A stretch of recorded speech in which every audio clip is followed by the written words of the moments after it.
Porque agora a gente tem essa série Adolescência, e que todo mundo está comentando, teve, enfim, muitos vídeos, muitos debates, muita gente falando a respeito. E aí, possivelmente aqui, quem deve ter assistido, né, deve ter entrado um pouco em algumas questões aí dos incels, da socialização de meninos e meninas a partir das redes sociais, do mundo virtual. E aí eu chamei então o Cristiano Avelino, ele que é psicólogo, psicanalista e escritor, para estar aqui com a gente para falar, entre outros assuntos, porque o Cristiano ele fala de outros aspectos sociais também, fazendo esse link sempre com a questão da saúde mental e das questões psicológicas e emocionais. Então, eu trouxe ele aqui para a gente poder conversar. Cristiano, boa noite para você. Muito Boa noite, obrigada Mônica. por estar aqui, por atender o meu convite e para a gente trocar uma ideia aqui, conversar a respeito desse assunto, né, da série Adolescência, mas outros também aqui que eu separei a partir dos seus vídeos que eu acompanho sempre, né, eu vejo nas suas redes sociais, então a gente pode conversar também. Obrigada, seja bem-vindo. Obrigado a você, obrigado pelo convite. É um espaço gigantesco, um assunto que abrange muitas camadas.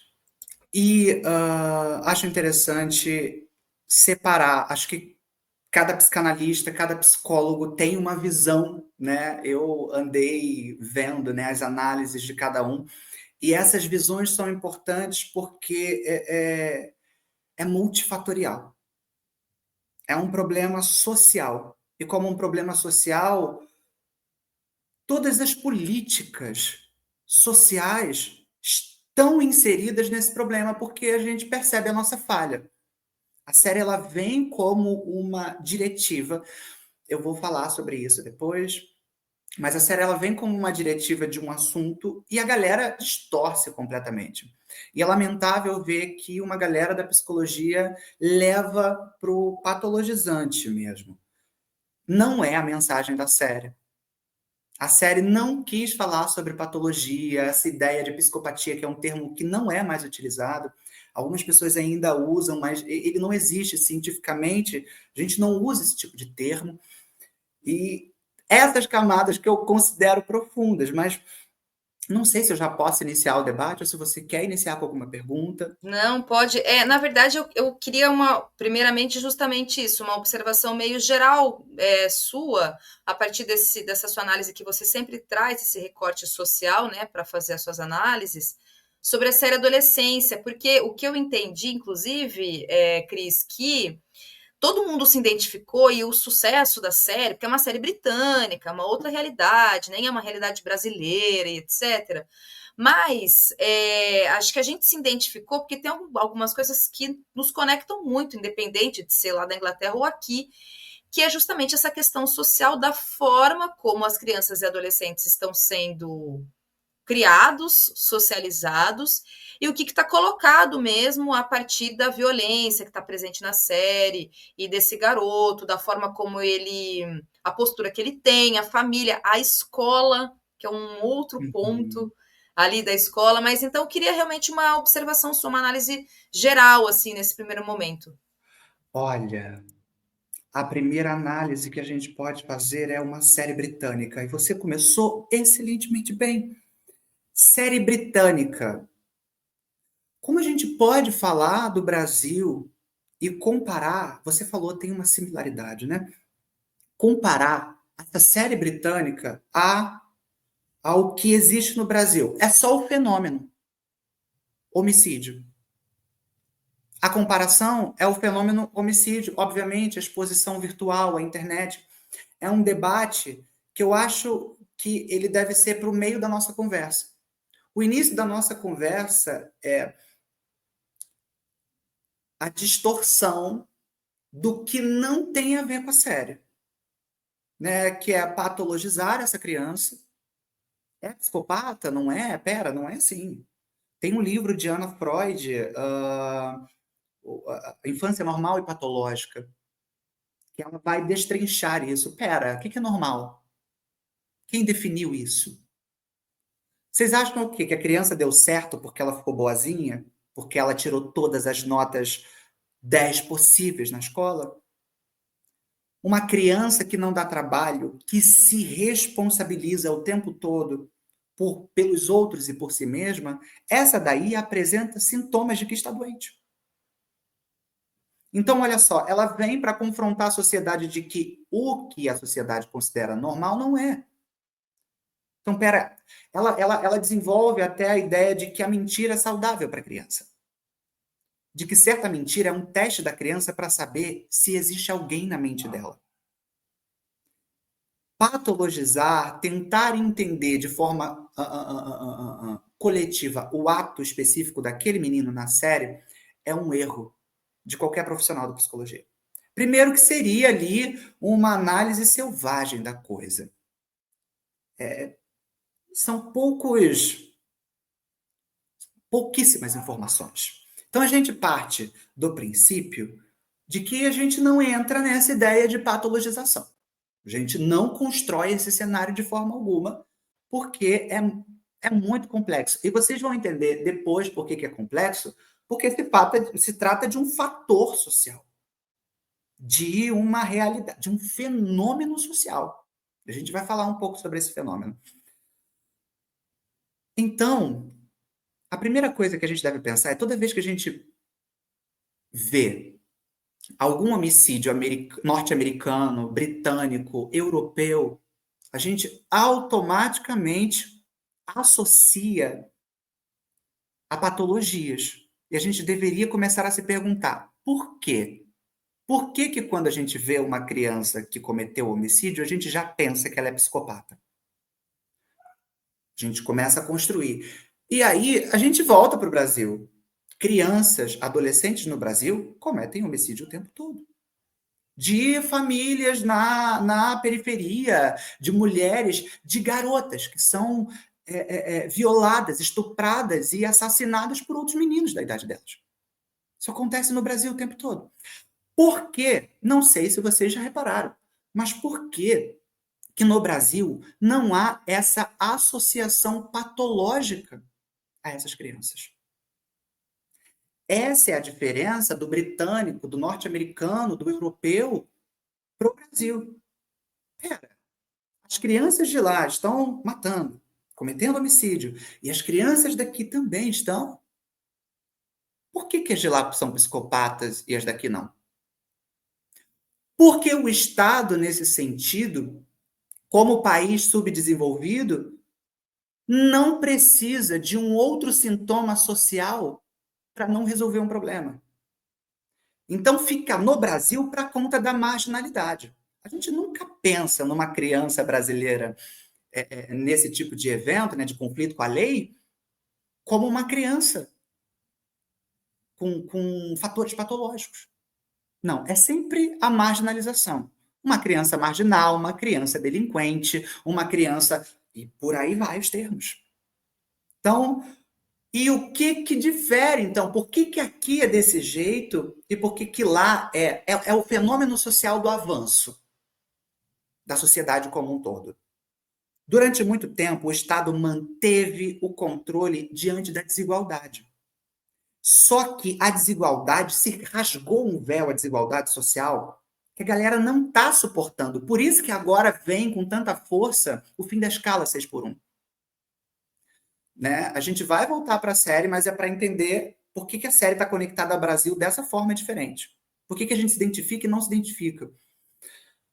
E aí, não dá mais, em alguns países, já entendeu isso, não dá mais para se pautar na desigualdade social o poder do Estado.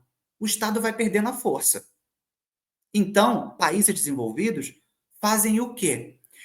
Retomam as forças através das patologias. Então, agora você não é um ferrado, agora você é um doente. Para usar outros termos.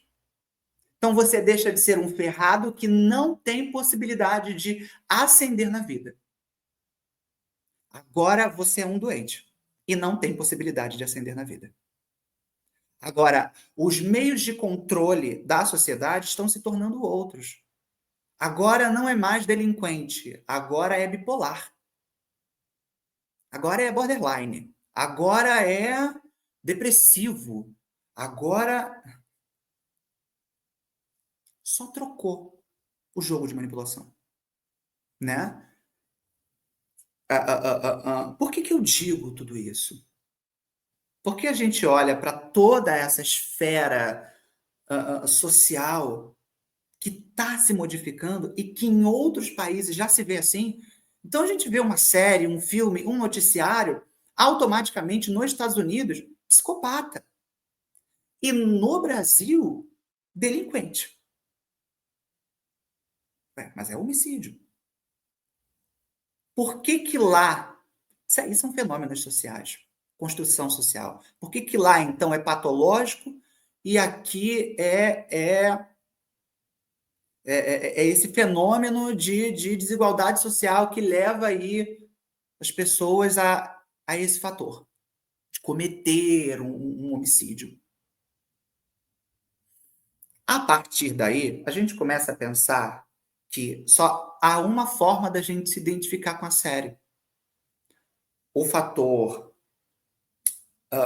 o fator virtual e principalmente o fator familiar. A série é sobre o pai. A série é sobre a mãe. A série é sobre aquela família tentando se reerguer. E não é o que basicamente acontece na maioria das famílias brasileiras, principalmente as periféricas. Mulher tentando se reerguer depois de um marido violento, crianças tentando se reerguer depois de ver a mãe se afundar nas drogas, o pai se afundar nas drogas. A gente não está o tempo todo tentando se reerguer das desgraças que nos acometem por conta da desigualdade social no Brasil? É isso que nos coloca em condição familiar com essa série. A desgraça nos alcançou de outra maneira. De várias outras maneiras. A morte vem por outros fatores, a fome. O homicídio também vem pela fome. Então, no Brasil, a gente se familiariza porque é a realidade da gente. No sentido de desamparo. Pera, quem vai me salvar? E salvar do quê? Como? De mim mesmo, da minha desgraça, da minha família? E esse é um debate muito específico. Meu pai bate na minha mãe, mas ele ainda é meu pai. Então, esse menino matou uma pessoa, mas ele ainda é meu filho. Como desama? Como se desfaz esse vínculo afetivo? A série é sobre um luto invisível. Porque todo mundo foca no patológico. E a família só está tentando entender como seguir a partir dali. O que que sobra? É meu filho ou não é? Quando ele sair da cadeia, eu o abraço? Ou eu finjo que ele não existe? Então a gente percebe que é bem mais profundo. Porque se a gente pega esse fator que na Europa, na América do Norte, enfim, é um fator patológico, no Brasil já não é. Já é um sentido mais agressivo da coisa. O termo delinquente é ótimo para isso. Apesar de ser, enfim, violento. Mas é só um termo simbólico para a gente entender de onde a gente vai falar. Mas, ô Então, Cris, desculpa, você sim, fala. pode terminar de. Acho que você ia terminar de falar. Não, pode perguntar. Ah, tá. Não, é porque aqui tem até um comentário falando da questão dos crimes, né, que são cometidos por adolescentes, enfim, crianças e adolescentes no Brasil.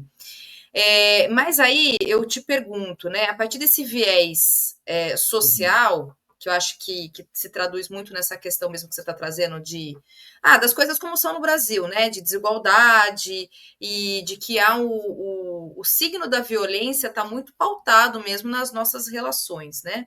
Uhum. Por exemplo, considerando a própria forma como as crianças estão nas escolas, que acho que esse é um outro ponto, né? Sim. Violência na escola, por exemplo, é algo que está muito presente no cotidiano, em especial escolas públicas, inclusive, porque tem aí um fator de fato de uma reprodução da vida social daquelas crianças e adolescentes, né? Então, acho que esse é um ponto. E aí a gente tem essa ferramenta, que eu acho que essa é uma das tônicas da série, que é a ferramenta do poder das redes sociais, e o quanto isso vai fomentar esses adolescentes todos, né, a se tornarem, por exemplo, esse fenômeno que agora está todo mundo chamando de incels, que traz esse fator da misoginia. E aí a minha pergunta é, a partir inclusive de um ponto da série, que foi para mim a que mais me chamou a atenção, Cris, mais me chamou a atenção mesmo, que traz o elemento da misoginia. Tem um momento na conversa que ele tem com a psicóloga, que é um episódio inteirinho, inclusive, em que ela, na conversa, tem um momento que, pela resposta que ele dá e pela reação toda, ela se dá conta da misoginia que está presente no comportamento dele. Em que sentido? Quando ele, de alguma forma, ele vai afirmar para a psicóloga o quanto ele se sentiu poderoso em ver a garota numa situação de vulnerabilidade, em razão do que tinha acontecido com ela, sobre os nudes que foram vazados, etc. E a partir da constatação de que ela está frágil, ele vai lá atrás dela, e aí na discussão que eles têm, ele acaba se enfurecendo enfim, assassinando a garota toda.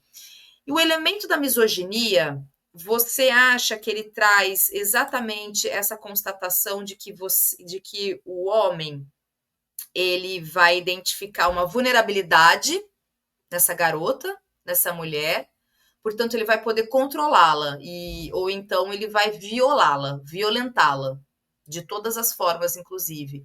Porque esse ponto da série, para mim, ficou muito forte, assim, me pegou muito da forma como ele se sentiu empoderado de ver essa garota nessa condição de fragilidade, sabe? Então, eu queria te ouvir desse elemento da misoginia, porque a misoginia, que está em pauta hoje, é o que sustenta enfim, o discurso de ódio, o neofascismo que a gente está vivenciando, lamentavelmente, né, de forma global, inclusive, mas trazendo aqui para o Brasil, que fomentou, inclusive, esse caso que eu acabei de falar, né, o massacre de Realengo, do cara que invadiu, matou 10 meninas, inclusive. Então, me parece que o elemento da misoginia, ele traz esse lugar, assim. Então, isso que eu queria te ouvir, sabe? Ah, claro. Esse episódio foi muito marcante para mim. Para ser sincero, ele resume a série. Ele por si só é a série, né? Ali se desvenda o que de fato está acontecendo, que é o mais importante da série. O episódio 4 também, porque tem um contexto familiar, o luto, né? Um filho morreu e agora tem outro ali, o filho real. Mas esse episódio, olha como é que a misoginia é, para quem não sabe. É interessante que enquanto o episódio começa com ela falando que ele estava diferente, mais solto. Na psicanálise, a gente chama isso de transferência. Ele estar mais solto, mesmo diante do cenário, significa que ali houve uma transferência entre o paciente e o médico. Uma transferência positiva nesse caso. Ele estava mais solto, Só que o interessante é que esse solto tinha um motivo. Conquista, desejo. Não é desejo sexual adulto, não tem nada a ver com isso. Mas ali, de possuir, de ter, né? Objeto. E enquanto ele acredita fantasiosamente que ele está no poder, ele é gentil. Ele se oferece até a comer uma coisa que ele não gosta, né? Que é aquele pãozinho lá com, acho que picles ou berinjela, alguma coisa assim. A partir do momento em que ela começa a questionar ele sobre o que é masculinidade para ele, sobre o pai dele, ele se sente ameaçado. A partir do momento em que ele percebe que ele perde o controle, ele vira, é uma pedra, uma página, uma coisa muito louca. Ele fica agressivo e começa a gritar com ela, e ali é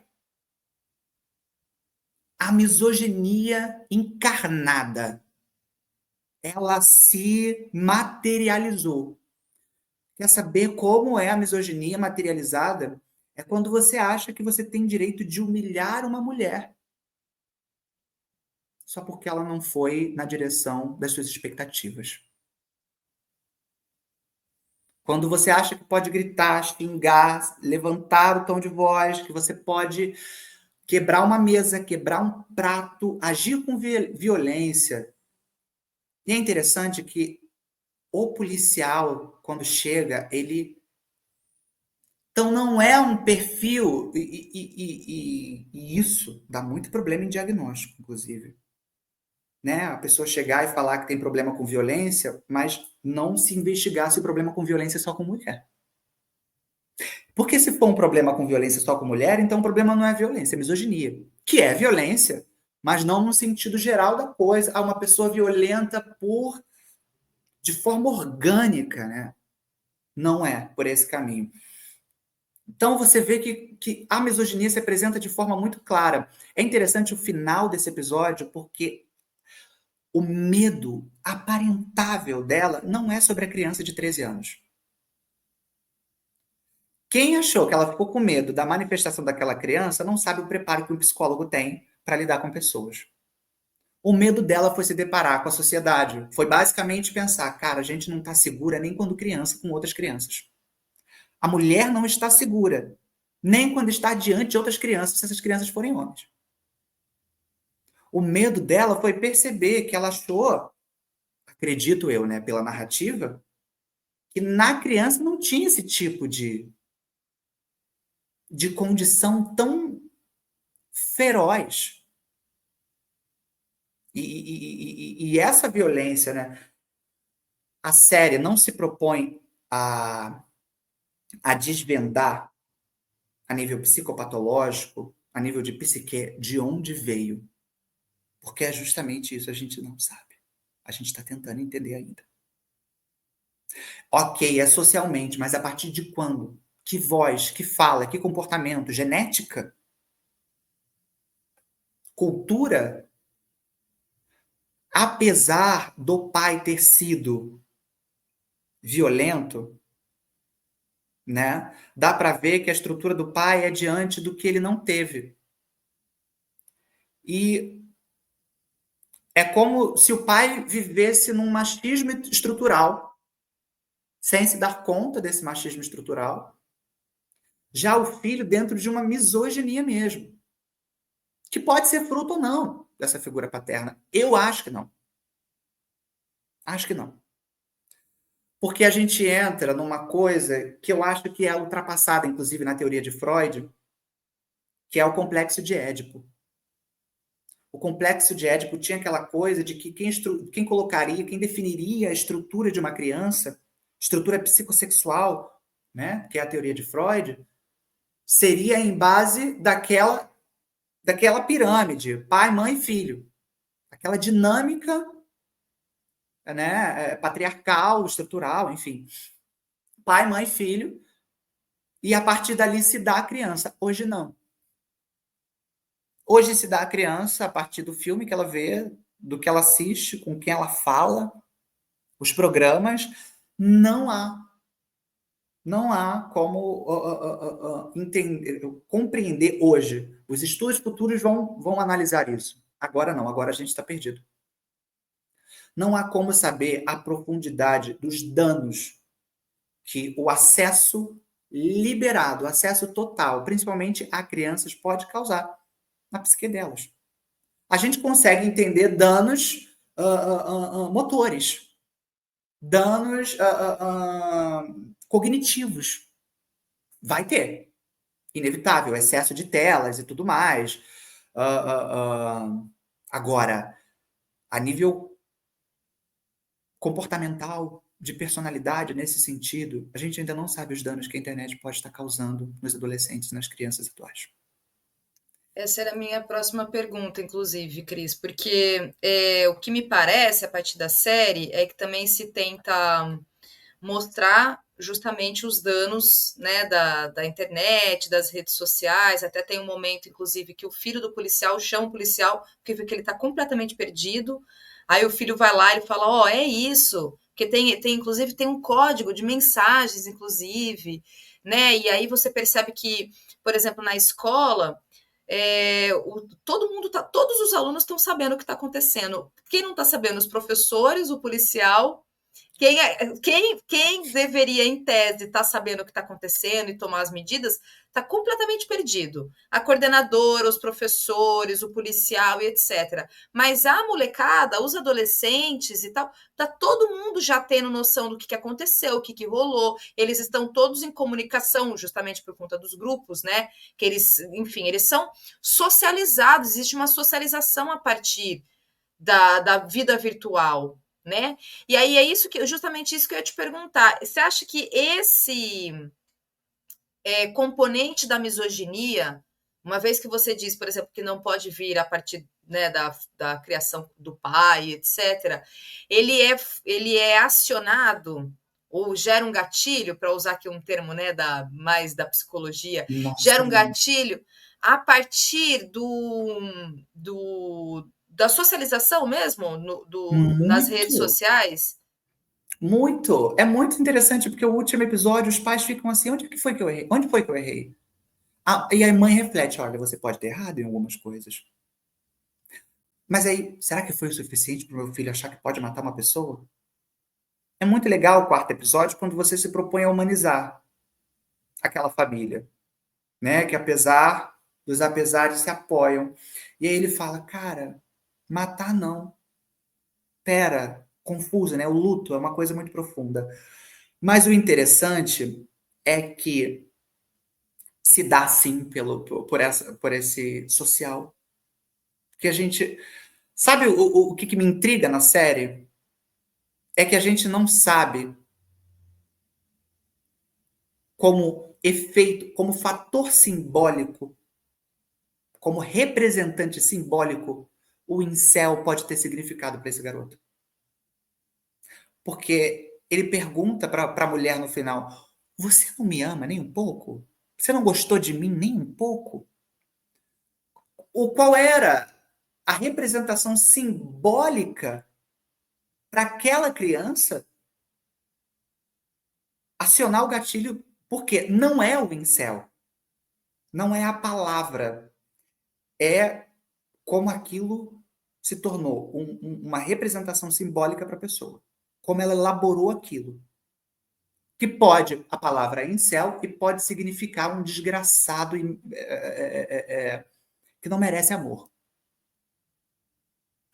E aí, como aquilo entra na psique daquela criança, a gente não sabe mensurar, mas entra. Por isso que Donald Winnicott ele vai falar uma coisa que é para acolher pais e mães de filhos que não atenderam suas expectativas sociais e morais, inclusive. Se tudo correr bem, os pais são bem decepcionantes. A mãe, ele diz. Se tudo correr bem, as mães são bem decepcionantes, porque é para decepcionar mesmo.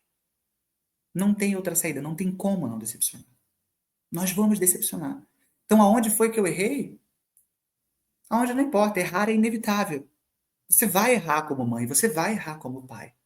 Não cabe a você. Você pode ter criado seu filho ali, né? Como dizem alguns religiosos, em santidade e retidão, e ele vai virar um homicida. Por qual fator?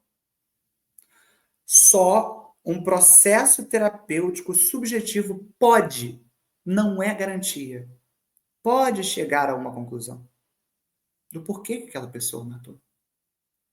Mas é subjetivo. Diferente da misoginia. Por que um garoto matou uma mulher que o desprezou? Matou uma menina, melhor dizendo. Por que um menino matou uma menina que o desprezou? Tá nesse social. Por isso que na série não, perdão, Ana Sui, ela fez um comentário incrível, que foi, nós falhamos. Quanto a essa liberdade virtual, nós falhamos. E aí ela faz uma comparação, né? O novo ir para a rua é as redes sociais. Então, aquela mãe que ficava cuidando prendendo o filho em casa para ele não morar na rua, para ele não viver na rua, hoje é nas redes sociais. Então nós trancamos nossos filhos nos quartos e eles foram para a rua de forma virtual. Ou seja, não conseguimos proteger ele do que fisicamente a gente estava tentando. Por quê? Mudou-se os métodos de proteção. Só que a geração atual não se deu conta porque a tecnologia chegou de uma forma muito violenta. 2010 o telefone era de botão e agora a gente faz videochamada a hora que a gente quiser. Antes tinha que ter rede telefônica, fazer recarga, né, de chip pré-pago. E aí, de repente, 3 anos depois, não tem mais chip. Agora é no próprio celular. Que loucura! Nós não conseguimos acompanhar a evolução. E inevitavelmente falhamos. E digo mais, não tinha como não falhar. Era inevitável falhar. É inevitável. A todos os pais que estão assistindo. Não tinha como. Acelerou mais do que a gente podia acompanhar. Muito mais. Antes, para se ter uma cultura ultrapassada, precisava-se de décadas. Hoje, eu aos 26 falo, na minha época. Então foi muito rápido. Como assim? Dado esse fenômeno, nós não temos dimensão do que isso vai causar nessa geração. Mas precisamos ter consciência que devemos fazer alguma coisa para a próxima. Principalmente em relação ao novo virtual. Qual é o limite? Qual é o saudável? Até que ponto nossas crianças não estão em perigo? E até que ponto esse social virtual não está transformando histórias em desastres? Eu acho que se fecha nesse sentido. A gente não se deu conta de que a internet era tão violenta quanto a rua. Bom, e aí, Cris, aproveitando que você está aqui, eu queria te fazer uma outra pergunta. Tem uma análise que você faz sobre. Tem um outro filme que também está no Netflix, né? Que é um documentário sobre a Anitta, a cantora Anitta, né? Uhum. E aí você faz uma análise e eu queria pedir para você comentar a respeito, porque a Anitta ela faz todo um discurso motivacional, de felicidade, etc. Enfim, né? Sobre seja feliz, e, enfim, algo nesse sentido.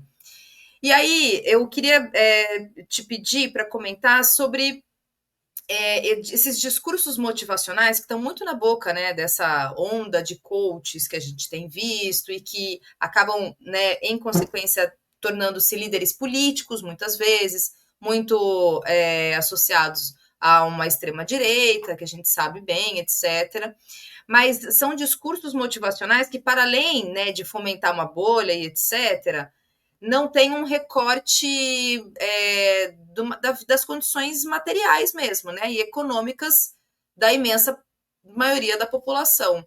Então, eu queria te ouvir realmente qual que é a sua avaliação sobre isso e já quase que uma segunda pergunta, como é que você avalia em relação às condições materiais e à saúde mental, né? Por exemplo, a pobreza, a condição, a exposição à situação de miserabilidade, ela também vai acarretar numa série de doenças, inclusive da psique, das questões psicológicas?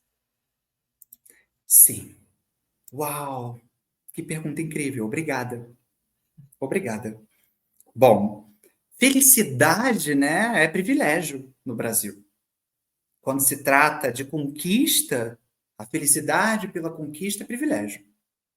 Tá bom? A Anitta, ela vem com um discurso de ser feliz, de que se você não comprar a casa que você queria, tá tudo bem. Né? Se todo ano você quer uma coisa melhor. A gente não está falando de um Brasil que todo ano quer uma coisa melhor. A gente está falando de um Brasil que não sabe se vai comer no dia seguinte. Como é que eu vou ser feliz? Né? Depressão. Como é que eu não vou ser depressivo se eu sou, por exemplo, uma mãe solo, periférica, com 3 filhos, os pais não assumiram, os filhos. Então, por isso, mãe solo, não tem rede de apoio. Essa mulher acabou de ficar desempregada e não sabe o que vai dar de comer para os filhos amanhã. Como essa mulher não vai ter ansiedade? Como essa mulher não vai ter depressão? Agora eu te pergunto: a solução é medicação? É atividade física? É meditar? É procurar mantras? Essa mulher só precisa de comida. Essa mulher não precisa de um psicólogo atendendo ela toda terça-feira às 2 da tarde. Essa mulher precisa de estabilidade, ela precisa de apoio do Estado que falhou com ela. Essa mulher precisa de um amparo diferente, inclusive que a psicologia não alcança. Quando você fala assim, a pobreza, a miserabilidade, né, causa aí danos emocionais, psíquicos, causam. E o que a psicologia pode fazer como clínica? Nada. Nada. Se a gente não se propor a se despir dessa ideia europeia de que psicologia brasileira é ficar sentadinho dentro do seu consultório, atendendo pessoas que têm condições financeiras para um atendimento, você não entendeu que muita gente não tem e precisa também. Mas vamos lá. Uma pessoa, como é que o psicólogo ajuda uma pessoa em condição de vulnerabilidade? Se despindo do título de psicologia, de psicólogo, no sentido clínico da coisa. Então, a proposta da psicologia brasileira, que é diferente da psicologia europeia, com teorias de Freud, Winnicott, Lacan, Jung e por aí vai, é uma psicologia que ampara socialmente. Então, você vai até aquela mãe e pergunta: você está cadastrada no CRAS? Você sabe quais são os seus direitos? Quais direitos você consegue? Conhece Bolsa Família? Você tem algum familiar perto? É tudo que a gente pode fazer. Pera, você tem depressão? Como é que era a relação com a sua mãe? Ela tá com fome. Que relação com mãe? Pera, os filhos dela não têm. Não tem comida. Escola, saúde, saneamento básico. Então, quando a Anitta, ela propaga esse discurso de por que você não está sendo feliz? Porque eu estou passando fome. É por isso que eu não estou sendo feliz. Porque eu sou preto e sofro racismo, porque eu sou trans e a estimativa de vida para uma mulher trans no Brasil é de 35 anos. O Brasil é o país que mais mata mulheres trans pela 14ª vez consecutiva no mundo. O país que mais mata no mundo mulheres trans. Por que você não está sendo feliz? Porque meu filho pode morrer a qualquer momento. Porque o meu filho, porque meu pai não tem dinheiro para fazer o tratamento dele de câncer. Não tem. Então, são duas perguntas muito pertinentes. Como afeta muito a primeira da Anitta é surreal. É surreal você pensar que alguém, na condição real do Brasil, pode perguntar por que você não está sendo feliz agora? Será que ela era quando morava em Honório Gurgel? Não sei se era tão feliz quanto agora. Né? Dada a ascensão social. Agora, quanto às doenças psicológicas e físicas também. A pobreza tem doenças específicas que gente rica não tem. Por que o SUS? E por que gente rica não precisa de atendimento para o SUS? Porque o SUS, na sua grande maioria, atende essas doenças que são, desculpe o termo, de pessoas pobres. Rico não tem as doenças que nós temos. Não tem. Primeiro que não deixa. Primeiro que tem doenças que é falta de alimentação, desidratação. Outras doenças é por insolação. Outras doenças por má alimentação, doenças crônicas, como, por exemplo, diabetes. Quando não é genético. Então, vamos lá. Algumas doenças que nos alcançam como pessoas pobres nasceram da desigualdade. Elas não deveriam existir e elas não existiriam se nós não fôssemos pobres. Então, por que elas existem? Pobreza. Então, imagina você tá numa periferia, onde não tem circulação de ar, não tem árvore, extremamente quente e você não tem ar-condicionado. Um sol de verão que adoece e mata. Acreditem, o calor mata pessoas no Brasil. E uma surpresa, nenhuma delas é rica. Por que o calor mata pobre e não mata rico? Por que a chuva mata pobre e não mata rico?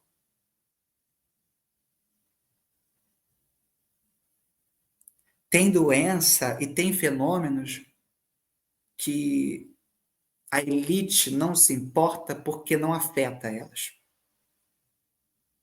Então cabe a nós voltar a ser uma rede de apoio.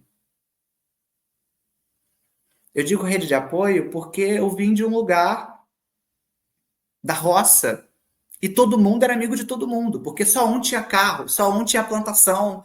E aí o que tinha carro oferecia o carro para levar um no hospital, e o que tinha plantação oferecia a plantação para o outro poder comer. E aí era aquela comunidade que se amparava. O que o Estado está fazendo e está conseguindo é, de alguma forma, separar.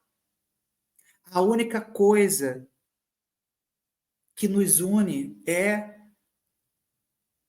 a igualdade social quando somos pobres. Nós estamos doentes por causa deles. Nós estamos nos excedendo e adoecendo por conta deles. Eles estão nadando no nosso trabalho, na nossa produção, e nós estamos adoecendo na mesma. Se um CEO diz que trabalha tanto quanto trabalha e a gente só não chega lá porque a gente não trabalha igual a ele, por que a gente trabalha muito e adoece e ele trabalha muito e não? De que trabalho estamos falando? Qual é a ferramenta que ele pega? Uma enxada ou uma caneta? No ar-condicionado ou debaixo do sol? Com uma roupa maltrapilha ou com um terno? Pera, estamos falando do quê e com quem? Estamos falando para quem? Não é para eles, é para a gente. Quando a gente se propõe a estudar a nossa sociedade brasileira, não tem como não atravessar a desigualdade social e tudo que ela constrói. Constrói doenças, constrói homicídios, constrói falta de afeto. Você sabia que pobreza destrói relacionamentos? Às vezes você acha que seu problema é seu parceiro e o problema de vocês é não ter grana para sequer se sustentar, fica tudo muito pesado. Alguém sempre fica sobrecarregado. E como alguém sobrecarregado não consegue lidar com as emoções, então descarrega. Não sabe gerenciar as emoções, não tem acesso à cultura, enrijece os pensamentos e voa lá. Burnout, transtorno de ansiedade, crise conversiva, depressão. E é aquele fenômeno que eu falei, Thalita, no início do nosso encontro. O Estado enfraquece diante do poder que ele tinha sobre as desigualdades e retoma o poder nas patologias. Pera, então agora você não é um pé rapado, um Zé Ninguém. Agora que você tem mais chances de crescer, eu preciso criar outra forma de você decrescer. Como? Eu vou te patologizar até a tua alma. Tem gente que chega no consultório com 3, 4 transtornos. Eu falo, como é que você aguenta esse tanto de medicação? Para, vamos respirar, calma aí. Será que é isso tudo? 4 transtornos numa pessoa? Nem é possível. Mas tem gente que chega com esses diagnósticos. Os médicos compram isso. A farmácia compra isso. Por quê? Uma sociedade doente gera lucro para quem quer continuar rico. uma sociedade enfraquecida, empobrecida de estudos, de cultura, de força e de união, gera lucro para quem quer continuar no poder. Então, finalizando a sua pergunta, a doença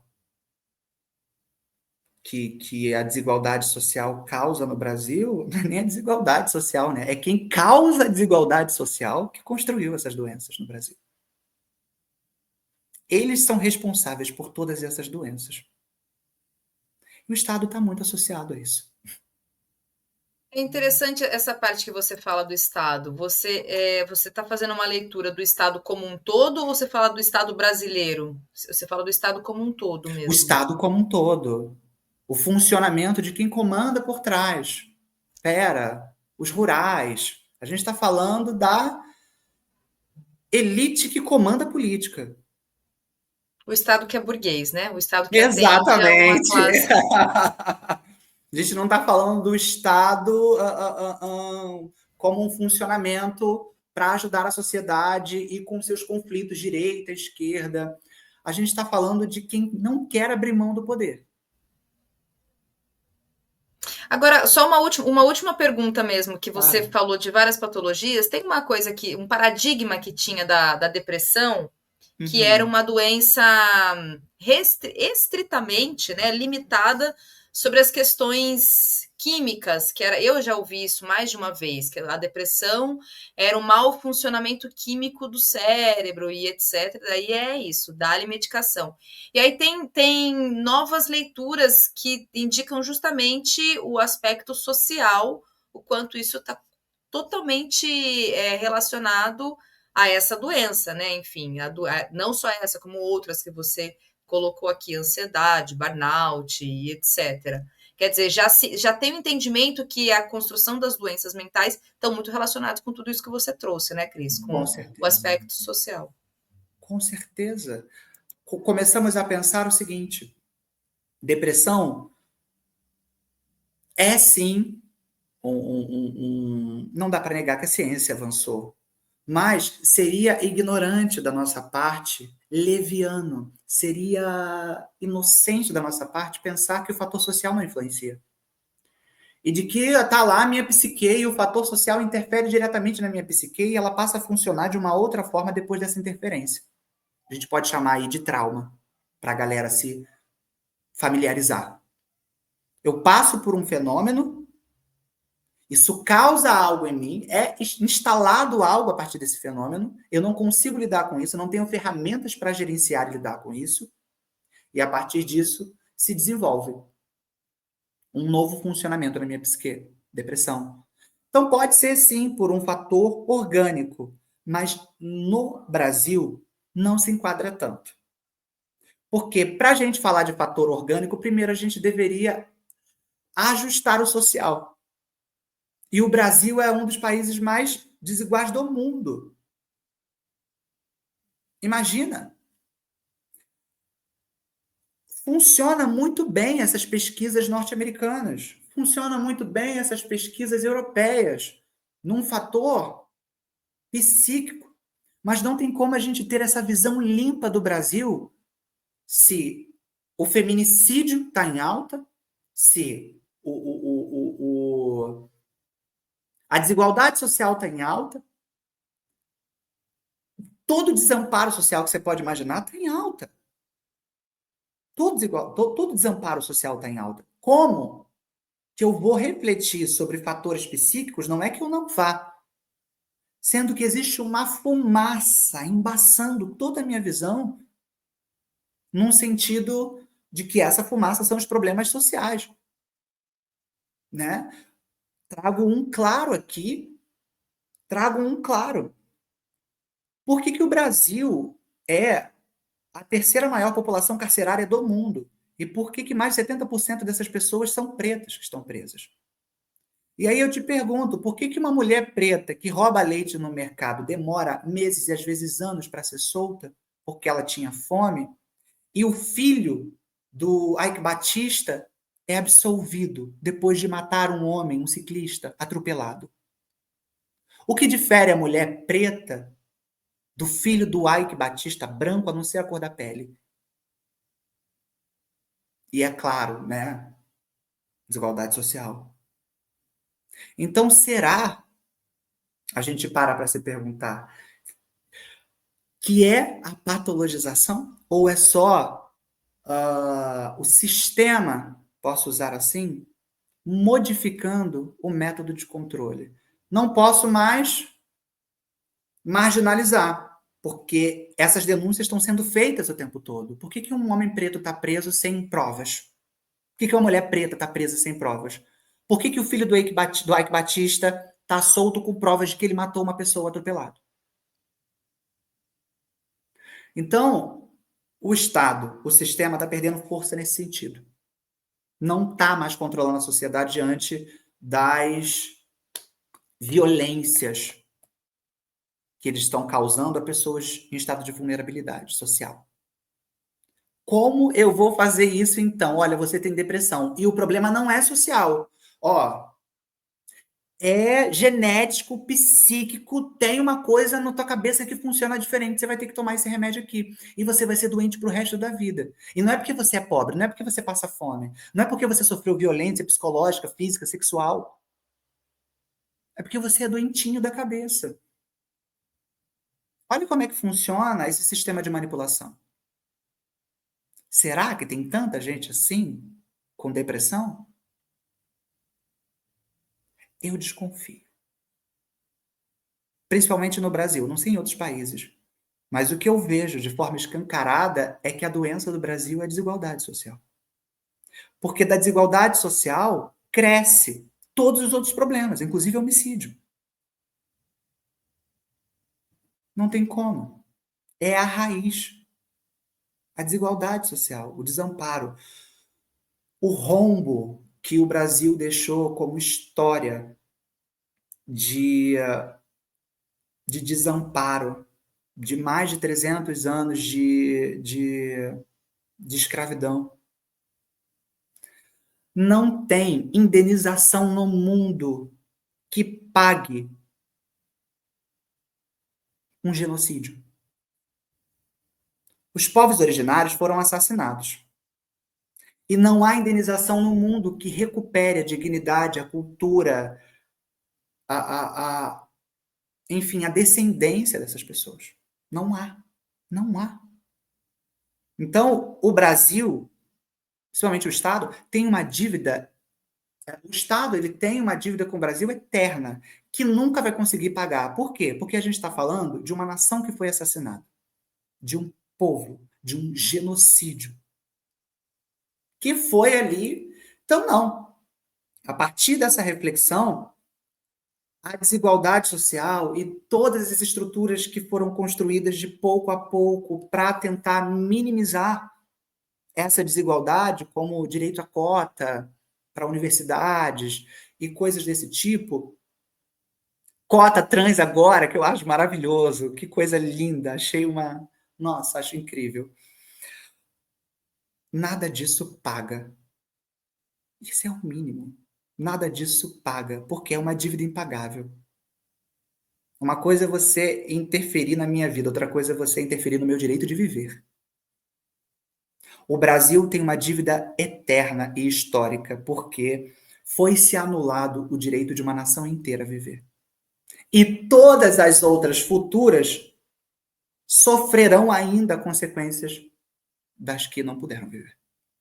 Principalmente as descendentes dessas que não puderam viver. A desigualdade social causa depressão no Brasil. E doenças também.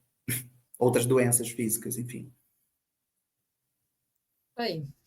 Cris, obrigada mesmo pelas contribuições todas. A gente vai fazer vários cortes das suas falas aqui, que foram muito boas, inclusive. E é isso. Quero te agradecer muito mesmo. E, de repente, né, outros temas, outras pautas, outros assuntos, a gente pode voltar a se falar e você voltar ao Cultura Brasileira. Muito Até. obrigado. Obrigada. Tchau, Obrigado tchau. Até a você. Tchau, próxima. tchau.